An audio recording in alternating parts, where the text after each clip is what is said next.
आज जे व्हायला नको होतं तेच झालं. मित्रांनो, आजच्या दिवसाची सुरुवात प्रचंड घाईत झाली. सकाळची भांडी तशीच पडली होती. ऑफिसवरून येऊन घासूया म्हटलं तर लेट होईल म्हणून निघण्यापूर्वीच ती भराभर घासून घेतली.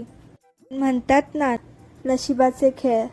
भांडी घासण्याच्या नादात इतकी पळापळ केली तरी नशिबाने काही साथ दिली नाही. ऑफिसला पोचायला फक्त 2 मिनिटं उशीर झाला आणि काय थेट लेट मार्क लागला. असो, कॉर्पोरेट लाईफ आहे, हे तर चालणारच.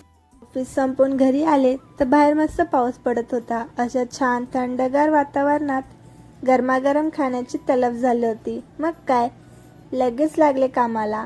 आज मस्त कुरकुरीत ब्रेड कटलेट बनवण्याचा प्लॅन केला. जे पण अवेलेबल होतं घरात, कोथिंबीर, लसूण, मिरची, जिरं वगैरे ते सर्व एकत्र केले आणि पेस्ट करून घेतली. बेसनाचा घोळ बनवला. त्यानंतर ब्रेडची वाट बघत होती. ब्रेड नव्हते घरात तर नवऱ्याला सांगितलं ब्रेड घेऊन ये. ब्रेड आणायला सांगितलं तर त्याचं म्हणणं होतं की आज काय बनवतेस. तर मी म्हटलं की आज मी बनवणार आहे ब्रेड कटलेट. तर तो गडी पण एकदम खुश. नवरे मंडळींना रोज नवीन पदार्थ दिले म्हणजे ते खुश, पण आपल्याला तेवढा वेळ हवा ना बनवायला. तर आज लवकर आले होते ऑफिसमधून म्हणून हा बेत मी केला. मी इथे काम करते आणि आमचा सिम्बा महाशय बघा कसा झोपलाय. किती गाढ झोपला होता. किती आवाज देते, हाका मारते, उठवण्याचा प्रयत्न करते तरी पण काय उठायचं नाव घेत नव्हता. किती त्याला झोप आली होती.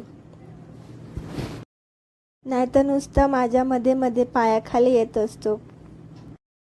मग आले होते ब्रेड. त्यानंतर मग तेल गरम केलं आणि ब्रेडमध्ये बटाट्याची भाजी भरली आणि बेसनामध्ये ते मिक्स करून घेतले तळण्यासाठी. मस्त असे खरपूस होईपर्यंत तळून घेतले. एकदम भारी झाले होते, एकदम कुरकुरीत. गरमागरम कटलेट ताटात घेतले आणि टी व्ही बघत ते कधी फस्त झाले हे कळलंच नाही.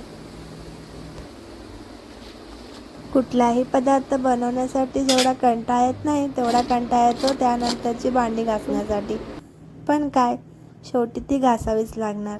असं ठेवून थोडीच चालणार आहे. असा होता माझा आजचा दिवस. तुम्हाला माझा व्हिडिओ आवडला असेल तर लाईक करा, शेअर करा आणि फॉलो नक्की करा. यूट्यूबवर जर तुम्ही व्हिडिओ बघत असाल तर सबस्क्राईब करायला विसरू नका. भेटूया पुन्हा एकदा नवीन एका ब्लॉगमध्ये. तोपर्यंत बाय.